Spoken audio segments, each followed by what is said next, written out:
Hello, hello, hello, America, the world. It's good to be with you all on the American Awakening Signs of Life. It's a good day here in Massachusetts. I hope it's a good day wherever you are.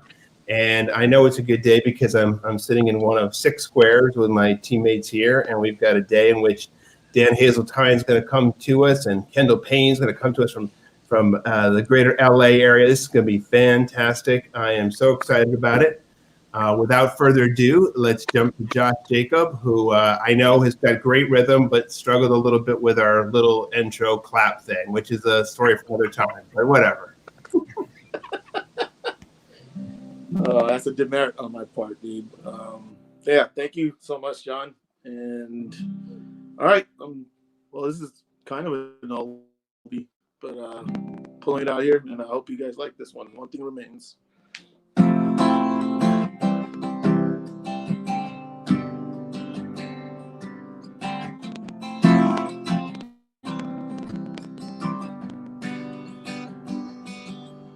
Higher than the mountains that I face,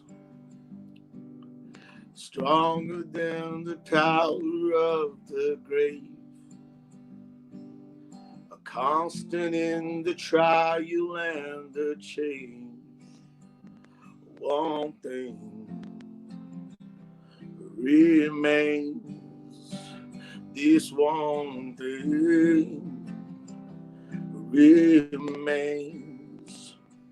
Oh, your love never fails, never gives up, never runs out on me.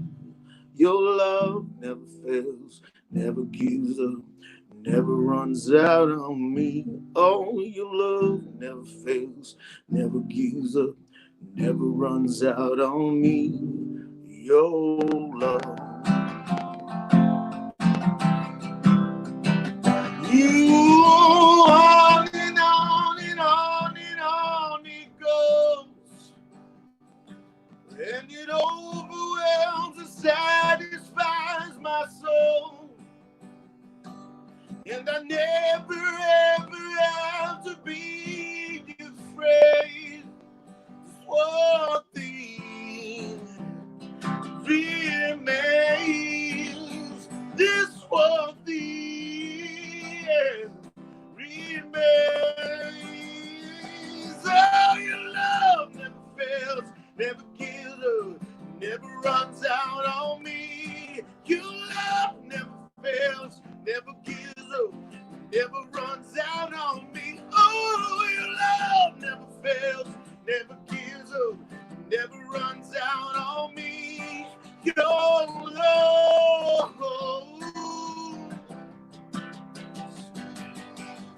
In death, in life, I'm confidently covered by the power of your great love.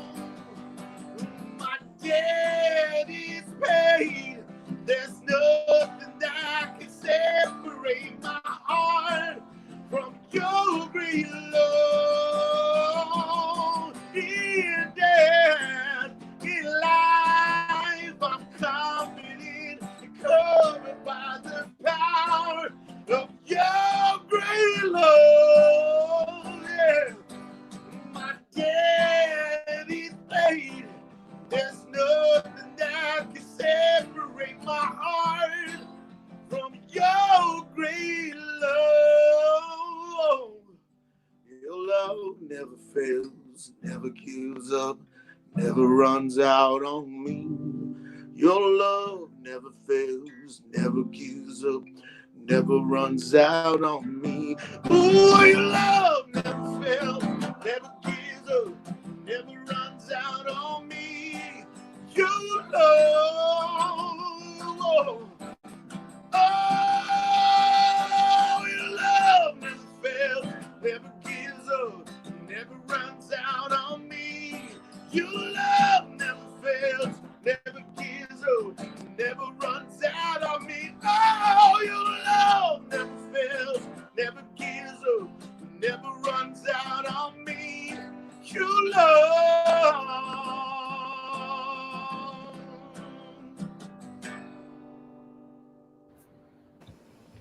Come on. Woo. Yeah. Love that. Amazing. That pretty much says it, huh? Yeah. Love never fails. Never gives up. Love that Amen. goal.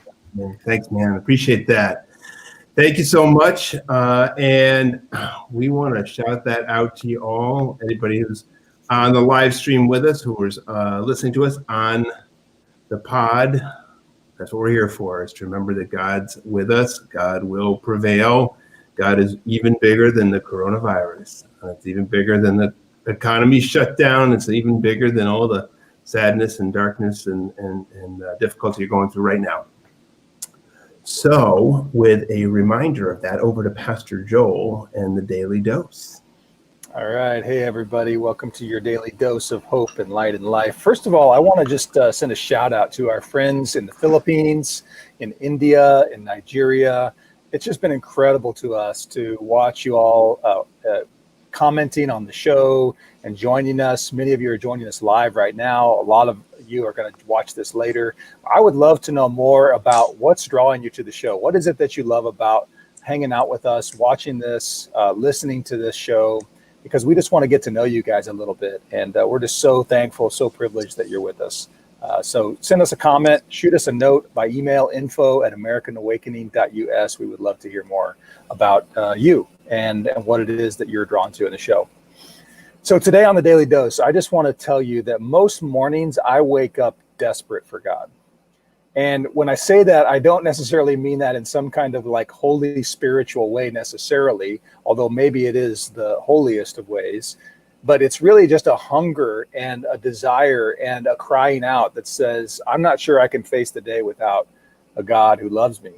You know, sometimes that desperation can be for some kind of supernatural help that we need in an area of our life that we just don't know what we can do without God. Sometimes it's desperate for forgiveness, deeply in touch with something that we've done wrong or some way that we've wronged some other person. Sometimes it's desperate for reconciliation or some kind of healing in a relationship that's broken. There's all kinds of ways we can be desperate, but at the deepest level, that desperation, I believe, is a hunger that was put into us by God. St. Augustine says that our hearts have a God-shaped hole in them, essentially, that will never be filled by anything but God. And so as we think about that hunger for God, it's very easy to move from desperate to really completely despairing. And I want to encourage you today. Yesterday or this week, I'm talking about some kind of tough stuff. So we talked about those who despair. We've talked about today the desperate, the depressed, the broken. I just want to encourage you that there is a sense in which when we are desperate for God, God comes through, but there's an evil one, an enemy that tries to answer our desperation with false answers, ways that will give us quote unquote freedom from pain, whether that's some kind of substance or pleasure or distraction, but those ultimately lead to complete death. When we are hungry and desperate for God and we cry out for God, I believe, and I've seen in my own life, that while death is on the prowl around us, that death ultimately has lost its power. By the power and the death and resurrection of Jesus, that death is actually powerless. Though it is loud, that death that we see is ultimately just simply the final cries of a helpless enemy who's flailing about and trying to drag us down with him. So remember that there is freedom, there is victory, there is desperation. And when we're desperate, I believe we will find that life that is truly life. And so it's okay to be desperate. There is a life, and thanks be to God. In Jesus, we have that. That's your daily dose. Back to you, John. Those are some full words, man. It's okay to be desperate. And I read your daily dose this morning. And for those of you that are unfamiliar, you can get the daily dose every day in your email inbox. Sign up online with AmericanAwakening.us for that. And I read it and I wrestled with it. I looked at it over and over again, Joel. That was fantastic on first reading and second reading and third reading, and now on fourth listening too. So it's awesome, man. You may be the only one who actually consumed it that many times, other than my mother. But thank you, John. Well, me and your mom, your best fans. Man, thanks, guys. Over to Jeff Bethke in Hawaii. What do you have for us today, Jeff? Something to chew on for today. Now, the question I want to ask you guys is, are you a Genesis 1 or a Genesis 3 Christian? Now, that's a kind of a weird way to put it, but the way I'm kind of processing this thought, and hopefully it makes sense after I unpack it a little. And what I mean by that is I grew up in kind of like an evangelical tradition that tended to put the gospel or the good news starting with this phrase like, you are a sinner, right? Or if you ever saw those bracelets, I remember wearing those colored bracelets. The first color on a lot of those bracelets is usually black. Which kind of, like the destruction, the sin in our hearts, depravity, all these different things you can get into when you get into the tradition of Christianity. But what's really unique and interesting about that perspective is that's generally speaking not actually where the story starts. The story, when you open up the scripture, does not start with black, does not start with you are a sinner. Because that's Genesis 3, by the way, that there is a destruction, there was something that happened, there is this decay, there is death. There is these choices that were made in Genesis 3, but the story actually starts earlier. The story starts just how we should all read all books at the very first page, which is in Genesis 1, which is way more zoomed out, this cosmic level of blessing and goodness, and you're an image bearer, and he breathes life through the nostrils of these image bearers that come and have this vocation and this life and all these different things. And I think it does a serious disservice when we start our own story in Genesis 3 when God doesn't, right? And think about how much that would make any story not make sense, right? If you open up the Chronicles of Narnia and the first page is them already in Narnia, you would probably then, if that was all how you know the story, interpret it differently. You wouldn't even know about the wardrobe. You wouldn't even know about the real world. You wouldn't know you interpret things differently based on where a story starts. Now, I like to think that kind of calling ourselves Genesis 1 Christians is a lot stronger, a lot more cosmic, and a lot more beautiful, because here's the truth. You still get Genesis 3 when you start in Genesis 1, but it's put in its proper place. It's put in its proper context. When you only start in Genesis 3, you can't go backwards, which meaning there will be kind of a disinformation or misinformation about how you kind of see that. And I think when you start at the beginning of the story, you see a larger scale picture, because Genesis 3 is the human condition. Genesis 1 is everything, including us. And you see this cosmic scale of God creating good and blessing and image bearers to walk out in his vocation to bring blessing and goodness and order into the world. And that's you watching today. But then there is this thing that we see in Genesis 3, this choice that was made, this death that is brought. And God has been on this mission ever since to restore that goodness, not only in us, but in the entire world. He's restoring and putting back together everything. And our primal identity is not that we are sinners. Our primal identity is that we are image bearers of God who, because of Genesis 3, are in need of deep restoration. I think about it almost like a temple, right? Like when a temple gets hit with a wrecking ball and then goes to the ground in rubble, it doesn't change all of a sudden to like a deli or something like that, right? Like the identity is still, that's a temple, but that temple is in ruins. And a lot of us, our hearts, our relationships, our finances, everything is in ruins, but we are still temples. We still have the exact same identity, the most primal identity, which is a Genesis 1 identity, which is image bearer of God. And God is in the business of restoring that and putting you back together and building you back up through Jesus, through the cross and resurrection. So that's something to chew on for today. Hope it's an encouragement. Back to you guys. That's fantastic. I love that concept. The entire American Awakening project is premised on that understanding that God made all of his children in his image. Mm. And they are not delis. That came out of nowhere. I don't know. I just popped in my head when I was talking. They're not delis. Delicatessens are great by all means. You know what I meant. They are. But just to be clear, a temple, I'm told by Jeff Bethke, yes, it's not a deli. Exactly. That is awesome, man. Thanks so much. Appreciate that. Any other thoughts on that, Marissa, before we move over to Calvin? Well, first, I'm just loving how we are coming in hot today. Okay, right. I mean, from worship to like boom, boom, boom, boom, boom. We are hitting it today. I'm loving it. I'm in. Yes. I notice I think any day in which you go a hair, I think is a day come in hot. That's what I sense. It is an invitation for all of us to go big. Go home. That's what it is. That's the invitation. That's right.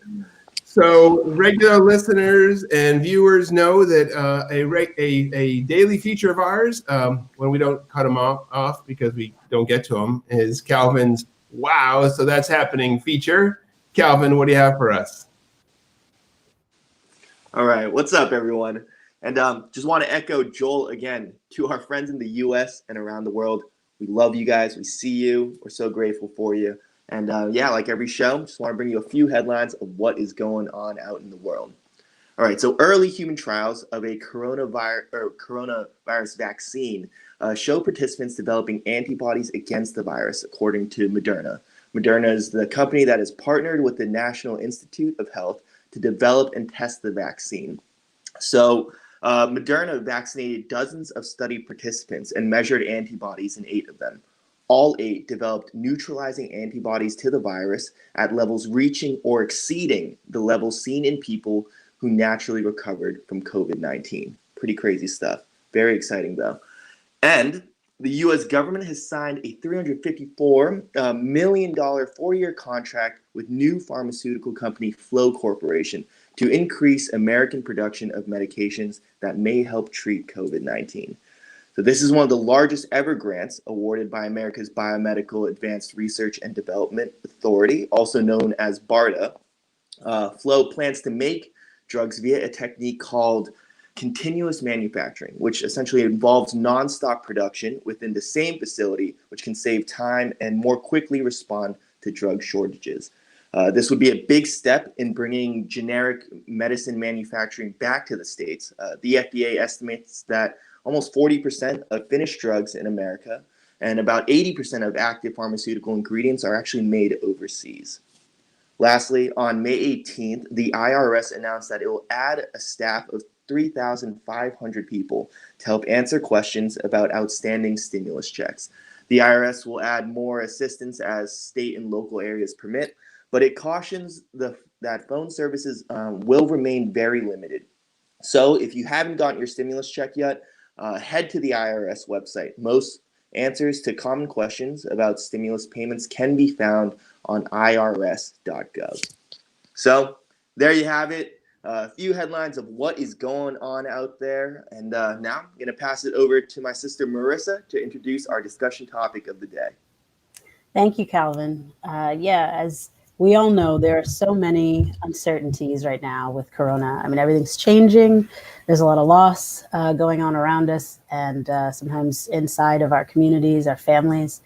And it's difficult to hold out hope. It can be for an uncertain future. Now, like with some of our stories today, there are tiny sort of glimmers of hope. But with so much that we don't know, it's understandable that a lot of people are not feeling maybe motivated to push to achieve or to build or to accomplish much, and maybe even to hope for much right now. But Jesus tells this parable that I love in Luke 18, and it's verses 2 through 8. I'm gonna read it really quickly. It's about the importance of not giving up. Starting in verse 2. He said, in a certain town, there was a judge who neither feared God nor cared what people thought. And there was a widow in that town who kept coming to him with the plea, grant justice to me against my adversary. For some time he refused. But finally he said to himself, even though I don't fear God or care what people think, because this widow keeps bothering me, I'm going to see that she gets justice so that she won't eventually come and attack me. And the Lord said, listen to what the unjust judge said. And will not God bring about justice for his chosen ones who cry out to him day and night? Will he keep putting them off? I tell you, he will see that they get justice, and they'll get it quickly. However, when the Son of Man comes, will he find faith on the earth? So again, that story is supposed to be a testament to sticking in things, to not giving up, to continuing to go before God and continuing to sort of hang in there. And the woman in the parable, she had a personality trait that we typically call grit. And for a lot of time before Corona, grit was something that we definitely talked about with entrepreneurs. We talked about it with folks who are mounting cool projects, people who are trying to build things. And the definition of grit is this idea of perseverance combined with passion to overcome any obstacles or challenges that lie in your way. And so I'm wondering, now that the entire world has gotten hit and businesses that were around are no longer around, and everyone's trying to rebuild, now seems like a pretty good time for all of us to figure something out about grit. So guys, my question this morning is, how can we use this moment to develop a bit more grit? And as people of faith, what are some actual tangible steps that maybe we can take to grow more persistent in hope and in faith? What are your thoughts, guys? It's good. So I've got a few, because I know you're going to call on me anyways. Nobody did. I was going to. So I think about how. All right. I think about how real life. I shouldn't say real life. How everyday life echoes spiritual life, and I believe that there's things that happen in our everyday lives that are really markers and pointers toward some spiritual realities. And so here's the basic thing that I'm thinking of is whenever you're trying to break through in something, whether it's like my kid's doing a difficult math problem, or I'm working on some project outside that requires like carpentry or mechanics, and I can't quite figure it out.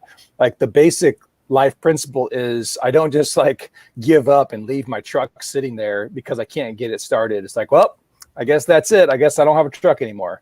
No, you try something different, and you keep doing different pieces and parts, and you tweak this and change that and pull this wire and move that thing around until it goes. And I think that's a life principle. Whatever it is in your house or in your life or with your kids, with your spouse, with your friends, you just keep going until it kind of clicks into place.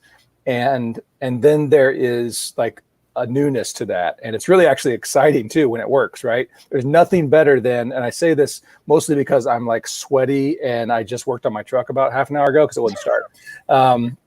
But I'm like tweaking everything. And then when it fires up and it starts, you're like, yes. And I think there's a certain truth with our relationship with God in that too. It's like, well, you could just throw in the towel. I mean, that is an option, and then just kind of walk away, and you don't now have this beautiful relationship with God. Or you can just like, maybe I should tweak this a little bit. Maybe try something slightly different. Maybe I'm coming at this at a little bit of a wrong angle. And when you break through, there's a lot of, really cool things that happen. So that's my thought.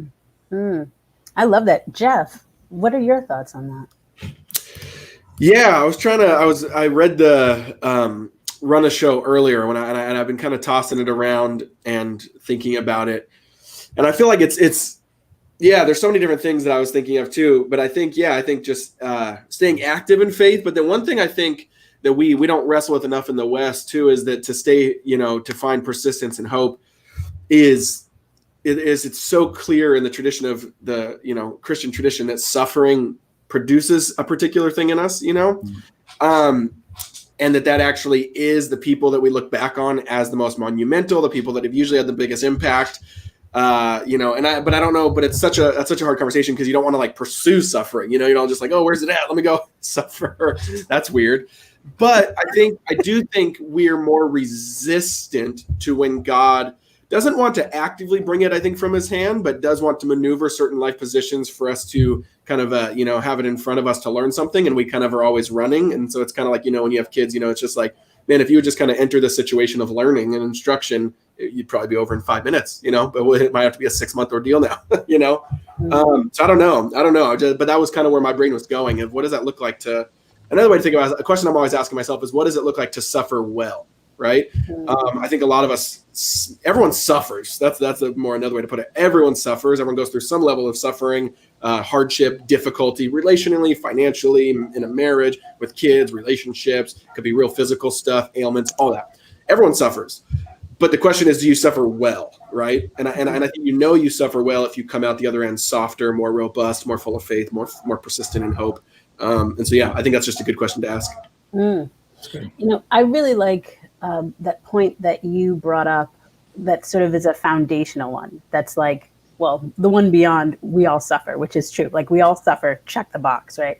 Yeah. But then like the idea that everybody who we learn from, who's in that canon of scripture, we're mostly learning from them because of their struggles. Like, totally. Like we're mostly seeing them in either some of their worst states, in where they're at these decision-making points where they're going one way and it might seem a little off, so they got to adjust.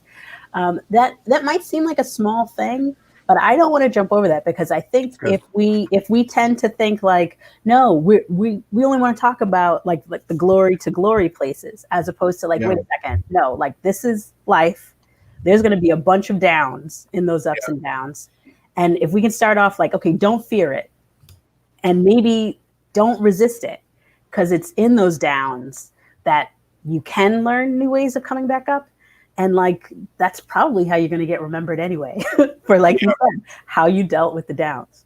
Yeah. What I think, and if there's any moment of success, usually it's because they were formed previously in suffering that allowed them to step into that moment of success. I forget it's Elizabeth something, but it's a quote I put in one of my books a long time ago, where I think she basically says like that the most beautiful people are those who have known defeat, and basically beautiful people don't just happen, is a quote she says. You know, the beautiful people have to be kind of like formed, and it's usually through defeat or discouragement or hardship. Mm-hmm.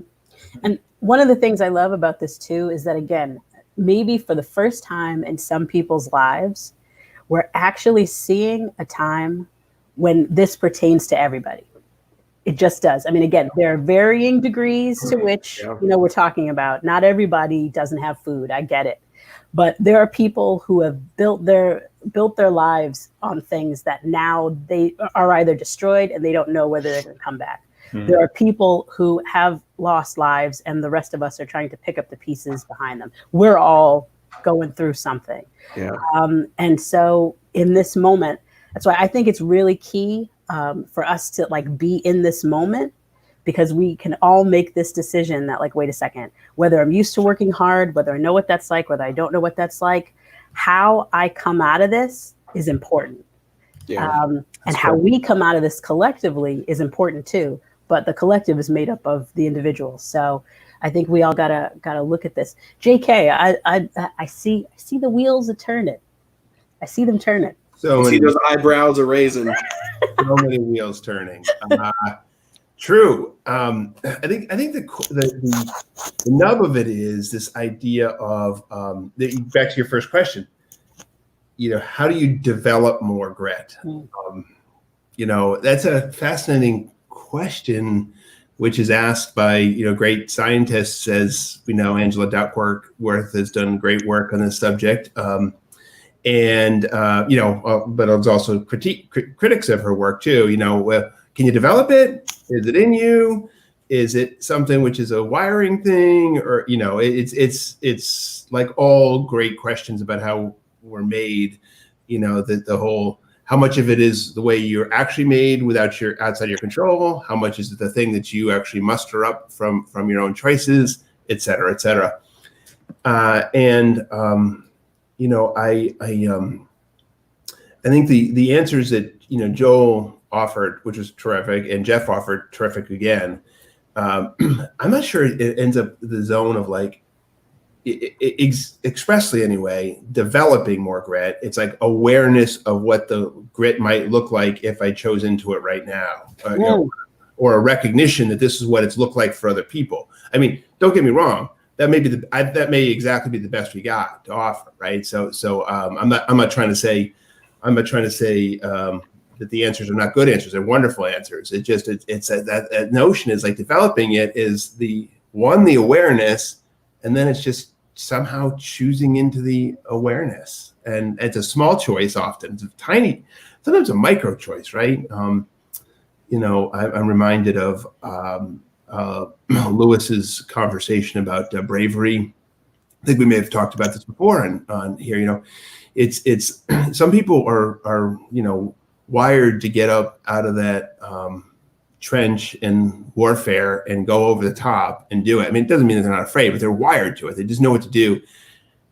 So the fact that they're doing it is not necessarily a huge jump of bravery. If you absolutely knew how they were wired as a human being, and another person may be afraid of cats, as Lewis talked about, and may be afraid of cats, and it may be a tremendous act of bravery to just be in a room with a cat. So that, on the scale of who they are and what grit looks like for them,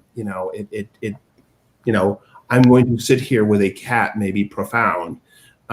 It's whatever that thing is in front of you, you don't think you can take on, and somehow or other you say in this moment, I know that it's always been the story of everybody over all time to face this or not, and I'm going to choose to face this in this 1 second. I love that. That is in the moment, in the present, which is, I think, where we all should be trying to be, right? Because we can't be out 10 years from now, and we can't be 10 years behind, or else you're definitely not here. You're right here. You've got this moment. What can you lean into in this moment to maybe even just stand up as opposed to sitting down?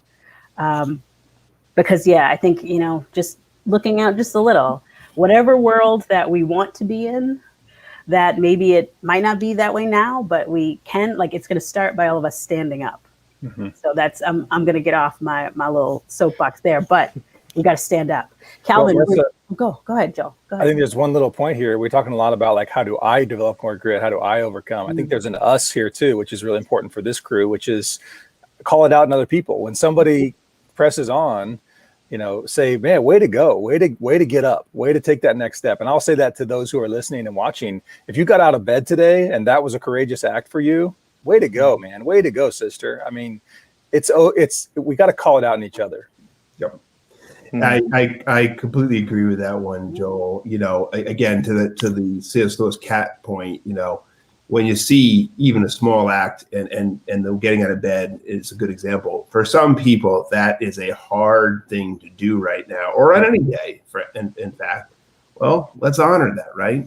Because that's their one step of grit onto another step of grit. So that's right. Sorry to me to step in front of Calvin there. No, are you kidding? It's all such good stuff, and I'll be brief too. I just, you know, something that you said, Jeff. I love that beautiful things are not just, they don't come out that way, right? They're made.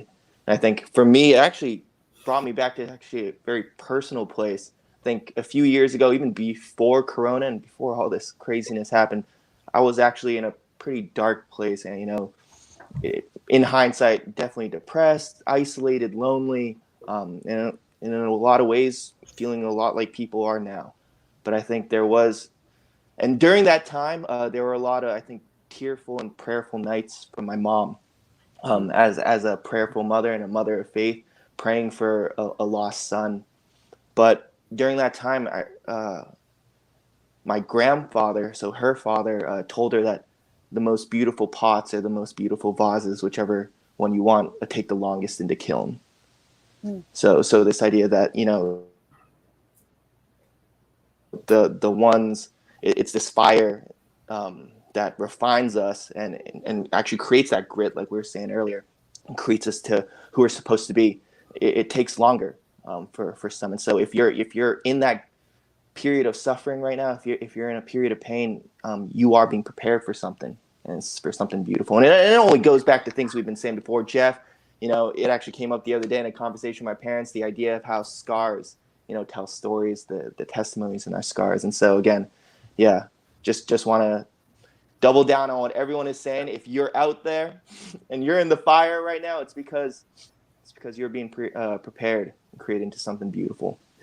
And going all the way back to Jeff's Genesis 1 point, you know, you were made in the image of the Almighty. You're created with power, potential, and possibility. And whatever you're going through does not diminish that in the least. In fact, it is intended to expand upon that. And know that is in the you know, central operating system of every human being. You've got it in you to face it, stay with it, stand up if per Marissa, get up out of bed per Joel, show up per me, whatever it is, you know, you just do the next thing and you will get beyond this. So thank you so much for bringing it. It's a good word, y'all. It's a good Marissa, word. I can't believe that you keep bringing up such great stuff every day. Thank you so much for doing that, Marissa. Your imagination is truly inspired, and I'm so grateful for it. And every day I wish I could talk about it for another half hour, 45 minutes. But you know what? We got a movie line of the day to get to, and musicians on the West Coast besides. Hey. We do. That's right. I think the movie line of the day is kind of relevant on this point. That's right. And the movie line of the day today comes from good old Samwise Gamgee from another movie. No, it is actually same actor, but one of his earlier best favorites. I remember actually watching this on the roll-in TV in like middle school or high school was the first time I ever watched it. Remember when the roll-in TV would come in and you knew that was like best day ever. School is about to be amazing. I remember watching this. But without further ado, here's a clip from Rudy.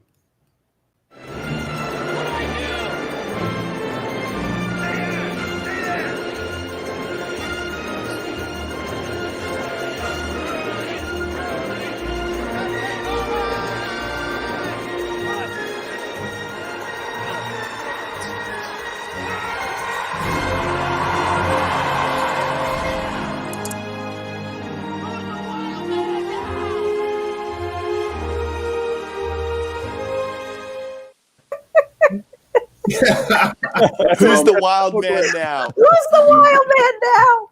Yes. So in our run-up show, Marissa so eloquently put it, and of course, victory ensues.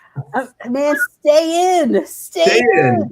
Stay in. Stay in the game. All right, so we're staying in the game, but right now we're pushing somebody to the background as we pull in Dan and Kendall.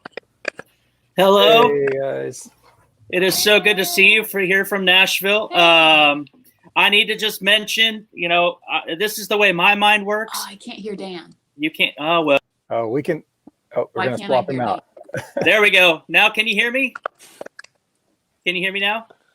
Hello? No. Yes. Yes. Okay, All great. right. Good, All right. good. All right, good. Well, here's what overcome. my mind went to a completely different place because we had Calvin talking about the Flow Corporation earlier in Here's What's Happening, and then Marissa's bringing up this idea of grit, and all I could think about was Alice's Diner and Flo. a woman named Flo, whose most famous line was "Kiss my grit." So you had. I'm just putting all the pieces together here.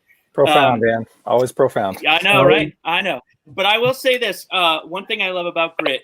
Grit to me, it's experience plus resilience plus wisdom equals grit.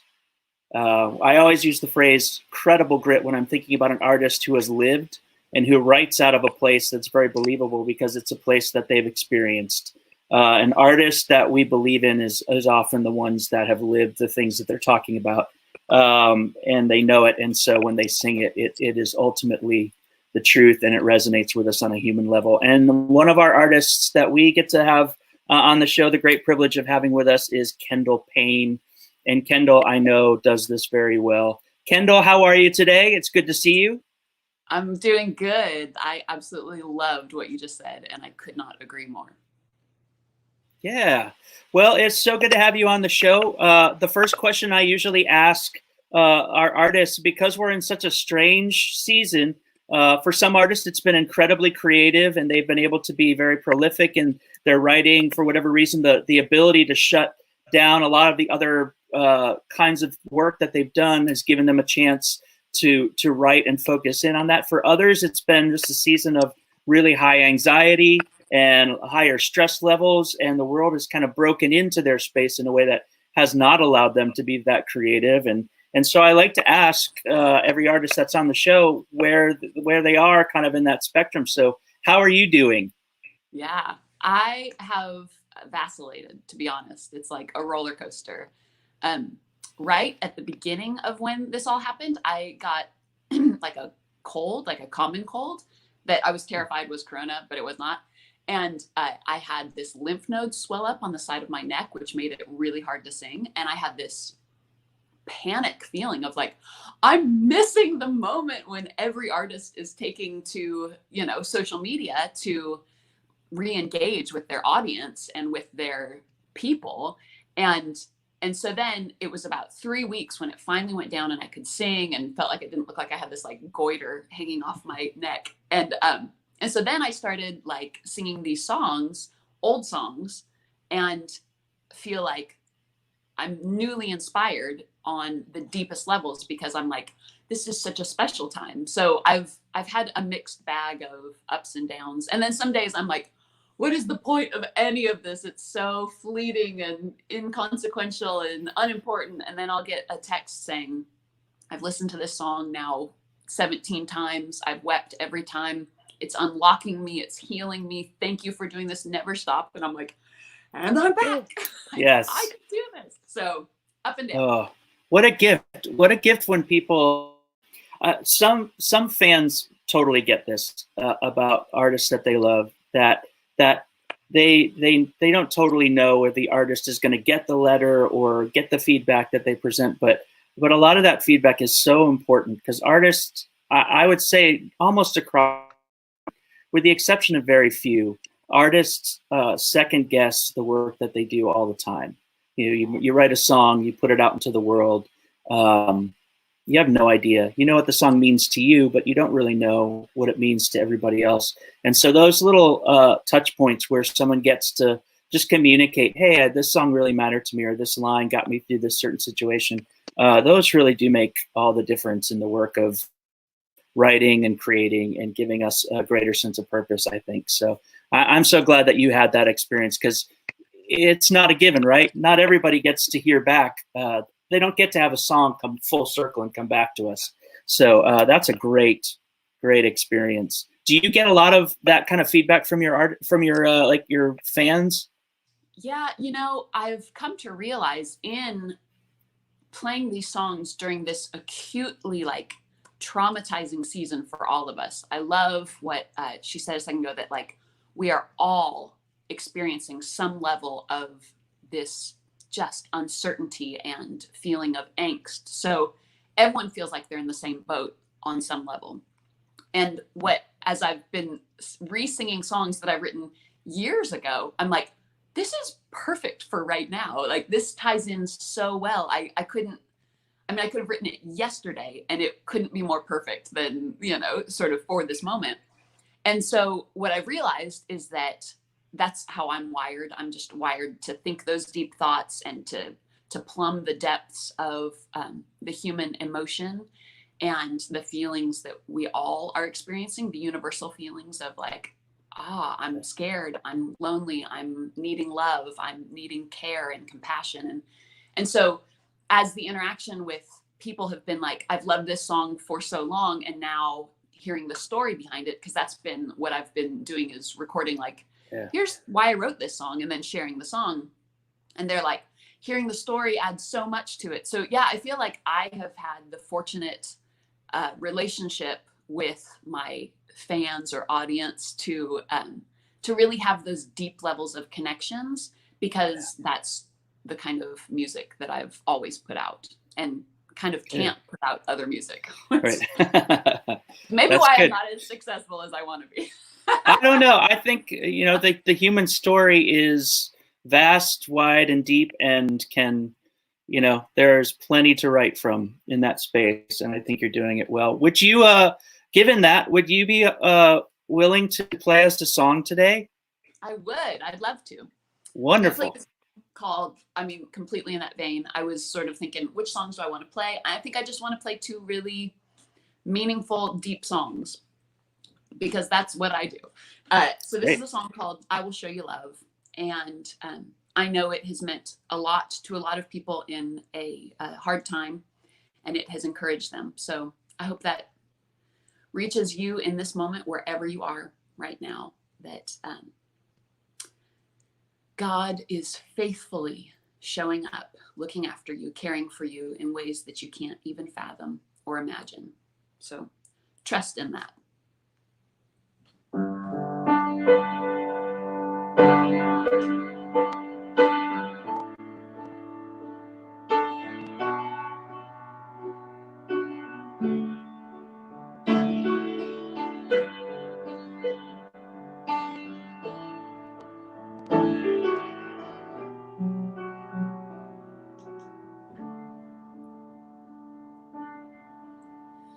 I will show you love like you've never loved before. I will go the distance and back for more if you just say the word. 'Cause you will come alive again. Call the trying times your friend. The pain that you have suffered through will never get the best of you. You will hope in something real that won't depend on how you feel. And when you call my name, then I will answer, 'cause I am on your side. Though the wind and waves, they beat against your faith. And you were on my mind when the world was made. Trust in me, my child. Trust in me, my child.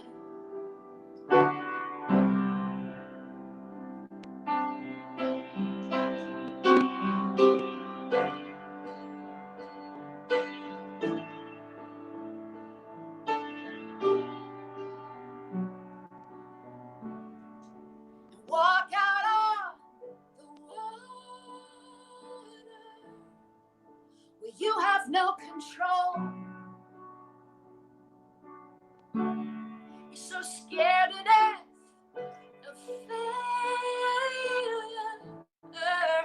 You sacrifice your soul. Please let that go. 'Cause you have climbed an uphill road.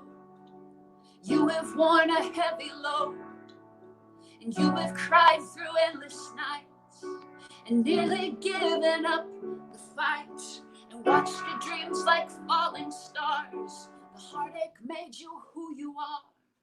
Now looking back, you see that I've always been there, 'cause I am on your side.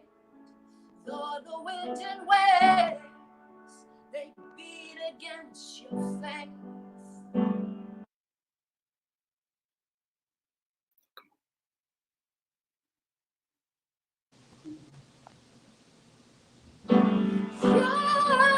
In me, my child, trust in me, my child.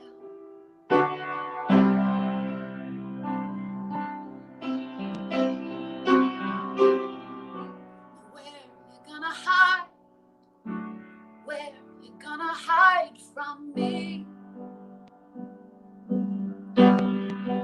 And where you gonna go? Where you gonna go that I can't see? 'Cause I have heard you cry, and it breaks my heart, for I love you so. And I would never lie. This is not the end. There is still a hope when I am on your side. Though the wind and waves, they beat against your face, and you are on my mind when the world was made. Trust in me, my child. Trust in me, my child.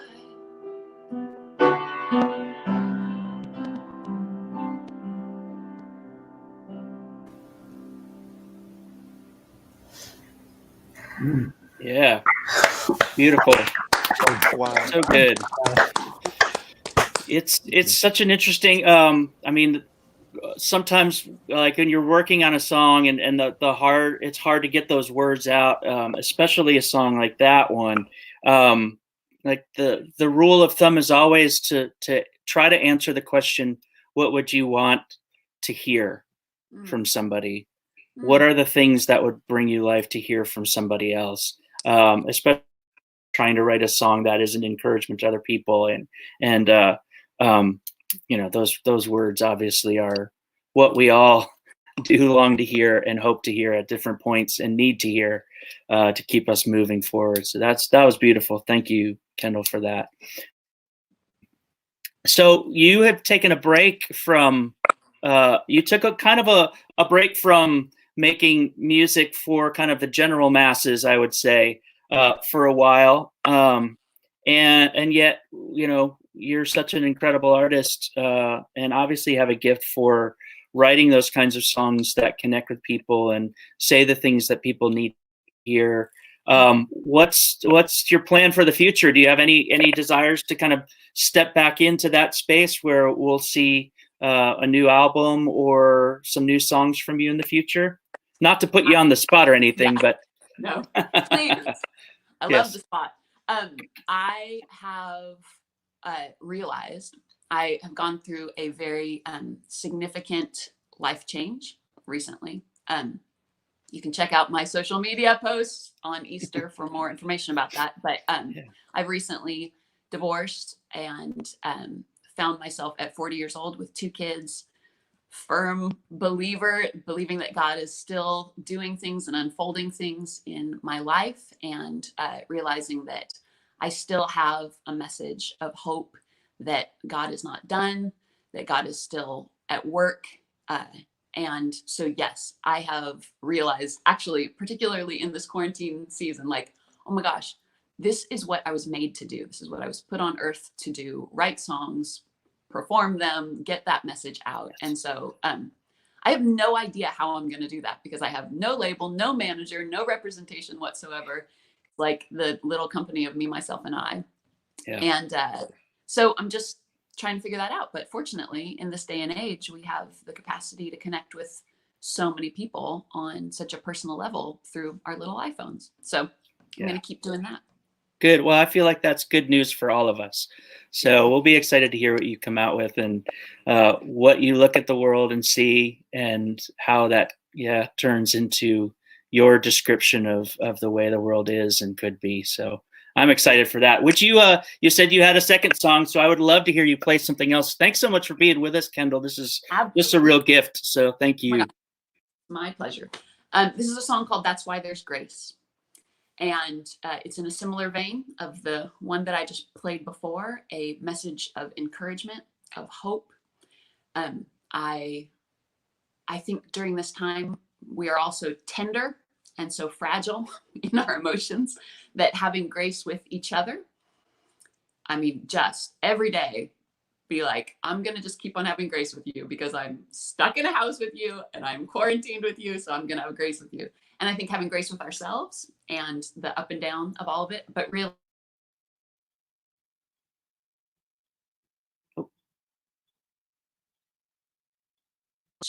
child has a friend who FaceTimes her constantly, and it's connected to my phone. So it keeps all right. And I'm like, I can't answer right now, Kate. Stop. Speaking, here it is, a life situation. Right. Yeah, exactly. Right. Real life. Yeah. So I love that. That's fantastic. Keep it real. Yeah. So getting back to the point, I think, really the only way we can have grace with each other and with ourselves is by accepting the amazing grace of God. And that is the only hope that we have. So this is called "That's Why There's Grace." And if it cuts out, I'm going to come back in. All right. I'll keep my eye on it. Here we go. Perfect. That's why there's grace.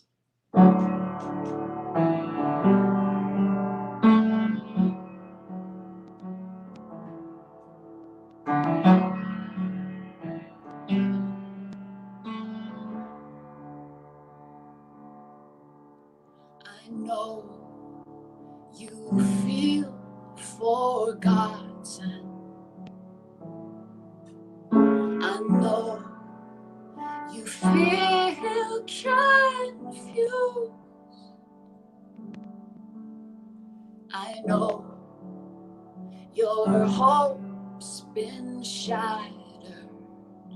I know your solitude.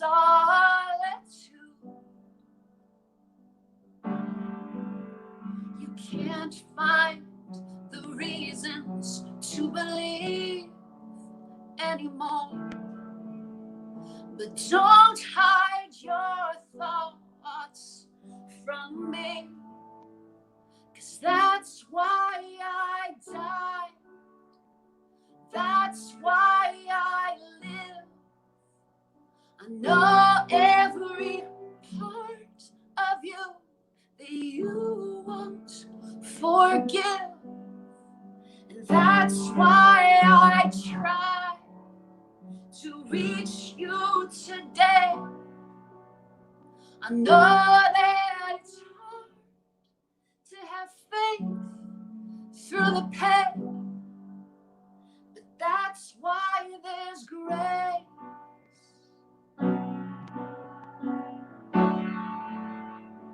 That's why there's grace.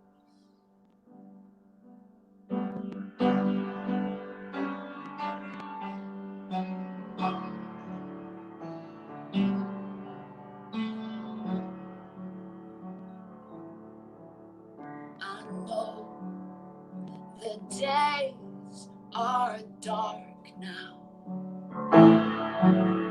I know the fear runs deep. I know there is redemption. I know one day you'll make peace. You can't fight the feelings, 'cause they are wearing you down. But don't hide your shame from me, 'cause that's why I died. That's why I live. I know every part of you that you won't forgive. And that's why I try to reach you today. I know that it's hard to have faith through the pain, but that's why there's grace.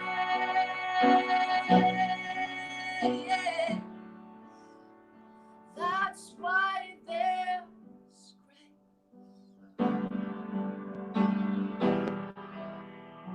That's why there's grace.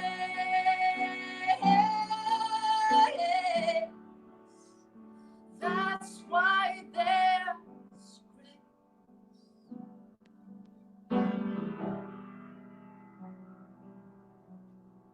Amazing grace, how sweet the sound. I once was lost, but now I'm found. I once was blind, but now I see. Amazing grace has reached to me. Amazing grace, how sweet the sound. I once was lost, but now I'm found. Once was blind, now I see. Amazing grace has rescued me. Amazing grace, how sweet the sound. Once was lost, now I'm found. Once was blind, now I see. Amazing grace, it has covered me. It's covered me. And that's why you died. That's why you live. You know every part of me that I can't forgive. And that's why you try to reach me today. You know that it's hard to have faith through the pain. And that's why there's grace.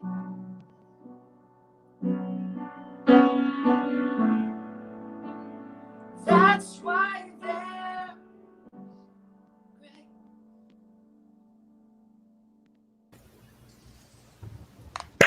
Yeah. Come on, Kendall.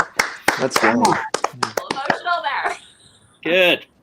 It didn't cut out. We got you all in. So your kids' friends didn't thwart the plan. It's good. I don't have to pause it and go.